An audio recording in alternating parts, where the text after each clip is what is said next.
এদিকে অগ্নিকাণ্ডের পর আবারও কর্মমুখর সচিবালয়। আজ অফিস করেন বিভিন্ন মন্ত্রণালয়ের কর্মকর্তা কর্মচারীরা।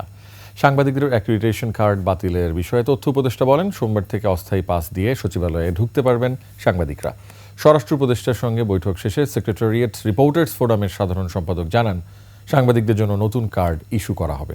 মফিউর রহমানের রিপোর্ট।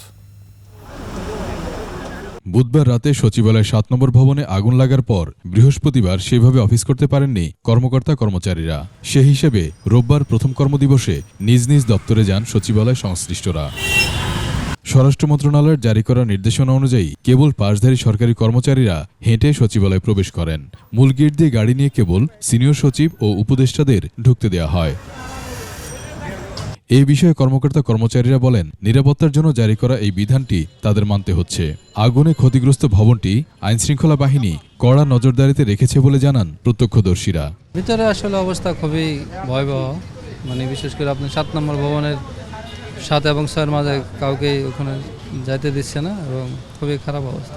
ঊর্ধ্বতন যে কর্তৃপক্ষ আছে তারা চিন্তা ভাবনা করেই ডিসিশনটা নিয়েছেন। গাড়ি নিয়ে ঢুকতে দিচ্ছে না, হয়তো নিরাপত্তার স্বার্থে দিচ্ছে না, ওরা প্রশাসন যে সিদ্ধান্ত নেবে সেটাই তো আমাদের মানতে হবে। এদিনও সচিবালয়ে প্রবেশ করতে পারেননি সাংবাদিকরা। অবস্থান করেন সচিবালয়ের সামনে। সেখানে এসে কথা বলেন তথ্য উপদেষ্টা। ৩,০০০+ কিন্তু সবাই সাংবাদিক নন এবং নাম সর্বস্ব বিভিন্ন পত্রিকার নাম ব্যবহার করে অ্যাক্রিডিটেশন কার্ড দিয়ে একটা এখানে সচিবালয়ে প্রবেশের ব্যবস্থা করা হয়েছে। ফলে সেটি আমাদের পুনর্মূল্যায়ন এবং পরীক্ষা নিরীক্ষার প্রয়োজন। তো সেজন্য আমাদের কিছুটা সময় লাগবে। আমরা একটা নির্দিষ্ট সময়ের মধ্যে সাংবাদিকদের আবেদনের ভিত্তিতে নীতিমালা অনুযায়ী নতুন করে আবার স্থায়ী পাসের ব্যবস্থাটি করব এবং সেই সময় পর্যন্ত একটা সীমিত সংখ্যা একটা অস্থায়ী পাস আগামীকাল থেকে দেওয়া হবে। Double million offer, Walton fridge কিনে পেতে পারেন ২০ লক্ষ টাকা, রয়েছে কোটি কোটি টাকার নিশ্চিত উপহার।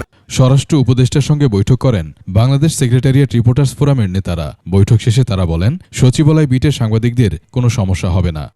যারা সচিবালয় বিটে কাজ করেন, বিশেষ করে বিএসআরএফের সদস্য যারা আছেন, তাদের তালিকা সহ এবং টেলিভিশন থেকে এবং অনলাইন বা অন্যান্য পত্রিকা যারা আমাদের মেম্বার না, তারাও আপনাদের নাম চাইলে আপনারা দিতে পারবেন এবং যার যার সংশ্লিষ্ট মন্ত্রণালয়ের যে পিআরও তাদের সাথে যোগাযোগ করে আগামীকালকে থেকে আপনারা ঢুকতে পারবেন।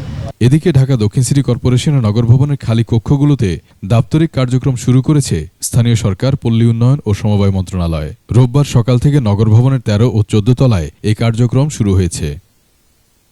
মফিউর রহমান, ২১ টেলিভিশন, ঢাকা।